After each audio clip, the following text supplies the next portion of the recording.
Let's give it up for the world's worst run organization in all the sports. The worst run organization in all the sports.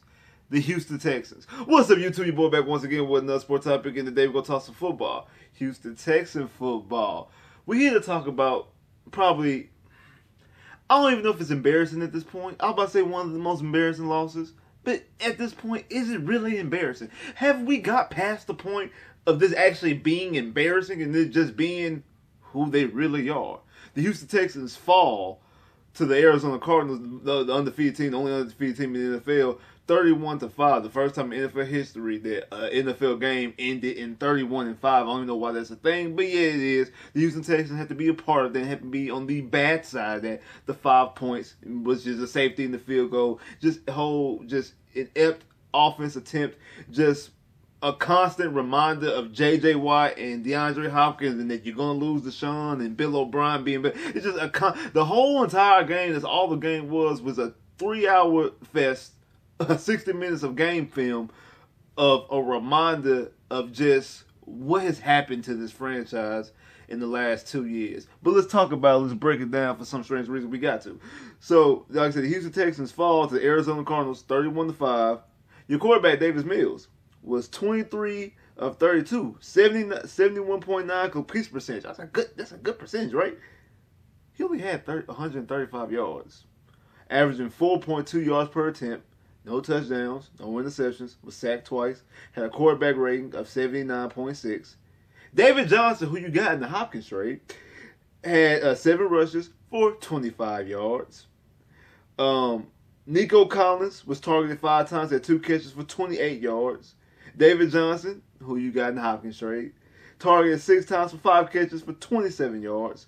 Brandon Cooks, who you got and you traded a month after you traded Hopkins, so he basically was your replacement, had 7 targets, 5 catches for 21 yards. Brandon Ingram also caught 3 catches for 18 yards. Damian Amendola, who's a Patriot, former Patriot, caught 3 passes for 17 yards. Akins caught 2 passes for 13 yards.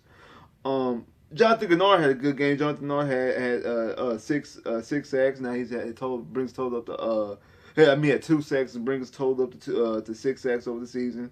Your boy Lyon Johnson got another interception. So good job for Lyon Johnson, even though he played terrible in coverage. He just happened to be at the right place at the right time. But let's talk about that later.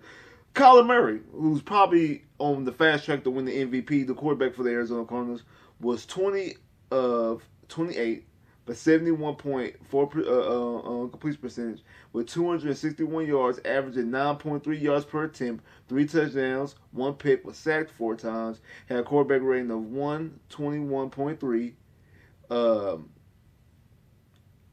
Chase Edmonds had 15 rushes for 81 yards. James Conner had 10 rushes for 64 yards and a touchdown. A.J. Green was targeted 3 times for 3 catches for 66 yards. Zach Ertz, his Cardinal debut, targeted 5 times, had 3 catches for 66 yards and a touchdown, a 47 touchdown, his career high, as far as a career long touchdown reception. Former Houston Texan DeAndre Hopkins targeted 9 times, had 7 catches for 53 yards with a touchdown. Christian Kirk was targeted 5 times, had 4 catches for 50 yards and a touchdown. And your boy, Justice James Watt, had 1 tackle. I think he had 5 quarterback hurries, but only had 1 tackle. One of this game showed you, I'm gonna put this, they were forcing the ball to Hopkins. That's the reason why he was targeted as much. And you can see that they made an effort to try to get the ball to Hopkins. Basically tried to make a statement.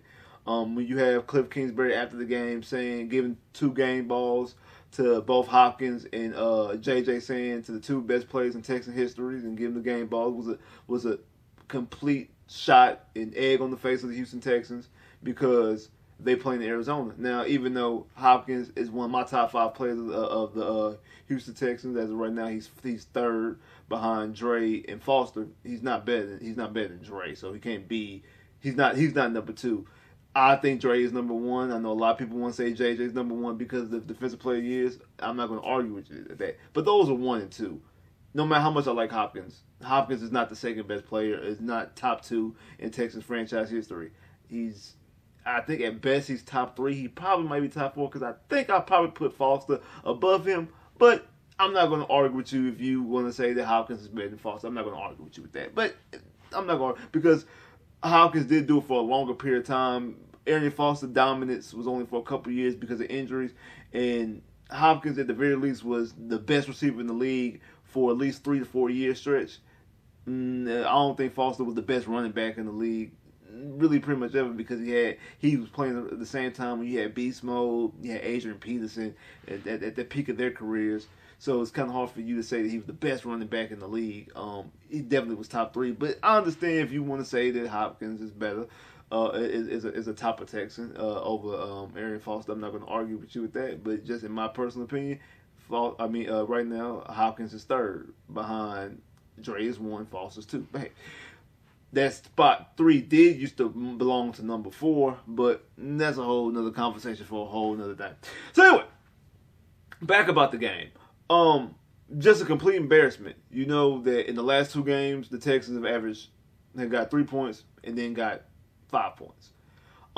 The defense, I'm going to be honest with y'all. We'll talk about this game. I'm going to be completely honest with y'all. The defense actually played well enough for the Texans to win, to be honest with you. If the defense had any type of actual legitimate offense, it could have been a different type of game because the defense played well enough. If you were getting anything offensively, the defense actually played. I mean, because they were putting pressure on Kyler Murray. Like, Kyler Murray got sacked 4 times. He was under duress a lot. You got the safety. Like I said, Jonathan Gennard, he's playing well. He's coming to his own right now. He's tied for 7th in the NFL in sacks. So he's starting to come into his own, second-year player. Nico's actually looking good, even though the person who he has pulling the trigger doesn't look all that well. But I think Nico, if you get him a better quarterback, I'm not saying he's going to be a number 1 receiver, but I think he's damn sure going to be a solid number 2, especially when you get an actual legitimate quarterback in this building. But just the defense for the last couple games.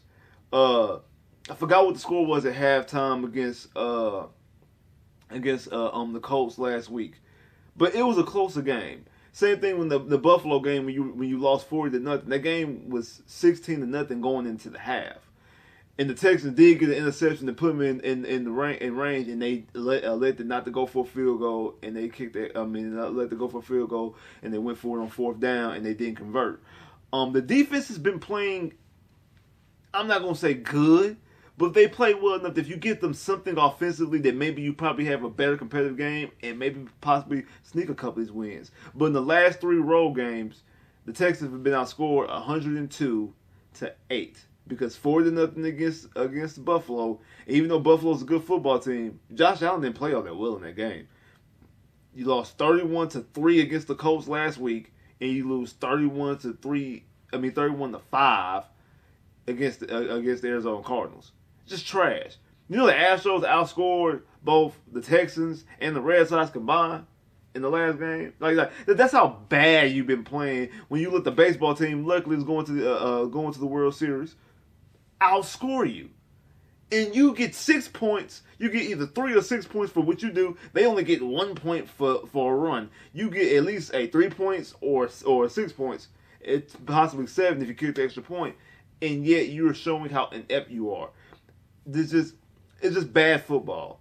Up here, don't let the completion percentage fool you. Cause I know at one point he was like 9 of 10. And everybody like, oh, he's good doing completion. Good. He had a good completion percentage. He had like 30 yards. Like he was 9 of 10 with like 30 or 40 something yards. He didn't even have 50 yards. Barely had 50 yards if he had 50 yards. Because he finished with 134 or was it 134, 133? What was it exactly? He finished with 135. Completed 23 passes. He only got 135 yards, averaging 4.2 yards per attempt. He can't even get you half a down per pass. Come on, man. Like this is not good. And you know what? I know a lot of people like talking about, we don't want to draft a quarterback in this class because this quarterback class coming up is not good. It's not the. But people said that this past quarterback class was good coming into that this is going to be one of the best quarterback classes. maybe we got this wrong. Maybe the next class might be okay because this class here, no one's impressive. I didn't like Trevor Lawrence coming into the. I didn't like Trevor Lawrence coming into the draft. I really didn't watch Zach Wilson. I watched some of Zach Wilson's tape when there was rumors that the Texans might get traded for the Jets and get the second pick. So I started watching some of Zach Wilson tape. And he had some throws that make you get out of seat, but when you see him on the NFL, he's not looking good. I think that Justin Fields has a bad coach and bad surroundings, so that's the reason why he's playing as bad as he's been playing. And Trey Lance, I know he played. I think he had a start or two, but he's actually doing the right thing, being sit behind Jimmy Garoppolo, and I think he'll be better off for it. I already said it, I felt that he would be the best quarterback in this draft when it's all said and done. And you see what Davis Mills is doing. I just don't think that this quarterback class is good. The one that we're playing, the one we got now. That's why I think what they should do is they should draft a quarterback, bring back Tyrod Taylor, and let Tyrod Taylor start next year, so whoever you draft can sit back and watch for at least half a season or something. Now we do know Tyrod Taylor is always a plan, but Tyrod Taylor mysteriously every year gets hurt, and you get the rookie quarterback coming in early. That just happened to him in Cleveland, happened to him in San Diego. LA. It's happened to him here in Houston when it's not even the plan. And this is not even the first round pick. If I'm not mistaken, I think it happened. It happened in Buffalo because they trade. I mean, he wasn't on the team with Josh Allen, but it's just. But I mean, I maybe want to say the same thing with Nathan Peterman. I don't know.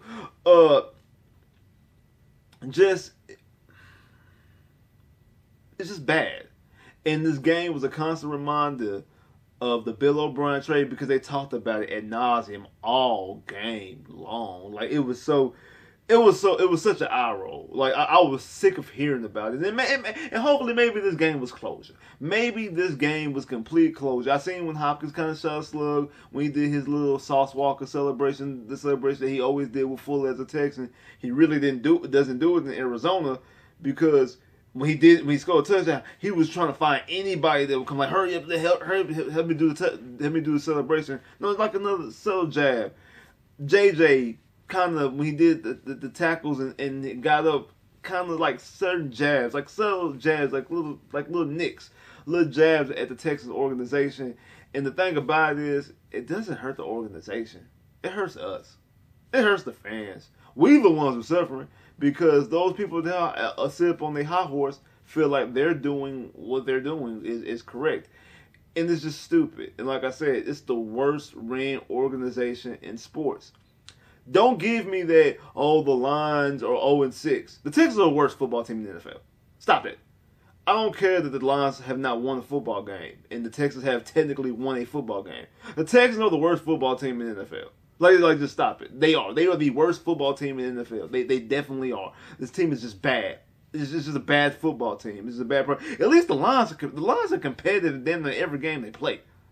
Like they are competitive in every game they play. The Lions might be a 0-6 team and probably only win 2 or 3 games, and possibly more likely would end up with the first pick in the draft, if not them, Jacksonville. But the Texans are the worst football team. And it's poorly ran. Don't give me, Washington got scandals and I'm not talking. That has nothing to do with being ran. The Texans is a football team, is an organization that after the head coach had only 4 wins, gave him a contract extension, then fired the general manager, brought on a chaplain to be the advisor, then became like a quasi assistant general manager / general manager, this whole mindset thing that they did. You traded away Jadeveon Clowney for nothing, and you let it happen. Then you blow a 24-0 lead on the road to the eventual Super Bowl champions and lost 51-31. You blew a 24-point lead before halftime, and you lost 51-31. So not only did you have a 24-point lead, you end up getting blown out after you lose that lead, and yet he gets a promotion to become the general manager, and then you allow him to trade away at the very least, the second best receiver in franchise history, a guy who's on pace to at the very least break all your best receiver in franchise history records, a person who's beloved by everybody, who should be the number one target to your young franchise quarterback. You let him go, and you let his assistant general manager be the same chaplain, and then you end up letting him go, and then you let the chaplain make all these decisions and hire a general manager, and you take a prime quarterback who led the league in passing, who is at the very least the second best, or people think is at the very least the top 5, if not the second best quarterback in the league, at the age of 25. You alienate him. That forces him, he forces a trade and wants to be traded. Forget the allegations, just the simple fact that he doesn't want to be here anymore because of the way you're being ran. Yeah, you're the worst ran sports team in the NFL. I mean, in all sports. You're the worst ran organization in all sports. You are. You definitely are. I don't care what nobody says. You can bring me all the other scandals you want to. I'm not talking about scandals. Because scandals, that's not being ran. That's just them doing stupid stuff outside. This is what in the confines of the sport. And I'm not talking about the play on the field, on the ring, on the court, on the baseball diamond. I'm talking about the way the organizations ran, the people who are making decisions, the people who are hiring, the people who are firing. You fire somebody who the NFL, people in the NFL say is the best person in the NFL at his job, and Greg Olsen with salary that handles the salary cap. The Texans have never been salary cap had problems, never had salary cap problems. You let him go for no reason. You let go the person who's the media person, the person who's a public relations person. You let her go. Your president, your vice president, the team vice president, was it vice president or team president, whatever, president of football operations, or whatever James Root's title was, who's been in this position for over 20 years, who was part of the organization before the organization even had a name called the Houston Texans. He wants to leave because all the mess is going on behind the scenes. Yes, you are the worst ran organization, sports team in all of sports. You can't slice that no different. You can't. You just really can't. And that game was just a constant reminder how piss poor your organizations ran. Piss poor. Absolute piss poor. Absolute. Because JJ and Hopkins left your team. Now you kicked Hopkins out. JJ asked to be released, and you gave him his wishes because you didn't want any bad blood between JJ, because eventually you want to bring JJ into your Ring of Honor. Eventually, if he accepts it, I think he will, because he didn't leave any bad blood.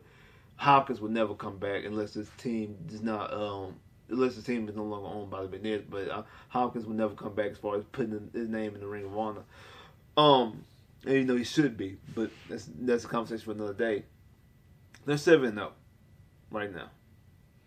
With Cliff Kingsbury, my former quarterback and head coach at Texas Tech, who was fired at Texas Tech, who had Patrick Mahomes and won 5 games in Patrick Mahomes' last season at Tech. Only had he had Patrick Mahomes for 3 years, only made 1 bowl game and lost to LSU at the Texas Bowl. Like that's all that happened with Patrick Mahomes. But still, they're 7-0. The best team in football right now, at the very least the best record in football right now. While you are 1-5, 1-6, staring the number 1 pick in the face. Hopefully, because like I said, I'm all about the tank, embrace the tank. I'm not mad. I'm glad the Texans lost. I did pick the Texans to win, but I'm glad the Texans lost. I'm glad they lost the way they lost, because it's an utter embarrassment. It's an utter embarrassment. Normally, I would bash Tim Kelly or David Culley, but the reason why I'm not is because I know why they're here. They're here just for placeholders. I don't have any expectations about none of these people. I'm glad I see Jonathan Gennard stepping up. I'm glad I see Nico with the improvement that Nico's making. I think that those are going to be okay players going forward whenever you finally get this thing right. If they can get this thing right. The most worrisome thing is, can you trust this organization to get it right? Because you already know the biggest way to get it right is, whatever you decide to get, whether you actually able to get in the Deshaun Watson trade. You got the rumors with Carolina jumping in the mix, Miami. I need to do a video about that as well. about the potential trade and what could actually go down before the trade deadline. But all in all, I say this. Do we trust them to get it right? I really don't. I'm hopeful because I don't want to sit this. I don't want to sit through another season like this. But I've already made my mindset that what we've seen for the past couple of weeks, what we're going to see all year, and probably what we're going to see for the majority of next year as well. So I'm already kind of mentally plugged and checked out from like this team being competitive. I laugh at it. Got to laugh and keep from crying type situation. But I do hope they eventually get it right because remember, I mean, the Cincinnati Bengals and the Arizona Cardinals are the number one teams in the AFC and the NFC, and they just had the number one picks. Cincinnati had the number one pick last year. Arizona had the number one pick 2 years ago and had a top 10 pick the year before. So they were able to get it right, and they didn't have a big trade bargaining chip like a Deshaun Watson. They bring back other draft capital. They just got the first pick in the draft, and the key thing is they got their guy. They got their guy. They got their guy, and they got their coach. The Texans don't have their coach because they don't have their guy yet. Can they get their guy this draft? Who knows? Will it be next draft? Who knows? Hopefully we get him soon. But yeah, like I said, it is embarrassing for y'all who out there to care. It really is embarrassing. Like I said, that game was just a constant reminder. That was a 60-minute reminder of how piss poor this organization is being ran, and just how bad decisions have been made in the last 2 years. This team 2 years ago was 11-5 and 10-6 the last two seasons. Won back-to-back division titles. You had franchise quarterback making back-to-back Pro Bowls. I mean, JJ in 2018, JJ was a two-time All-Pro. He was first team and second team All-Pro. You already know Hopkins was doing his thing. Man. Like, subscribe if you haven't, comment below if you haven't, click that bell, get more videos. I holla.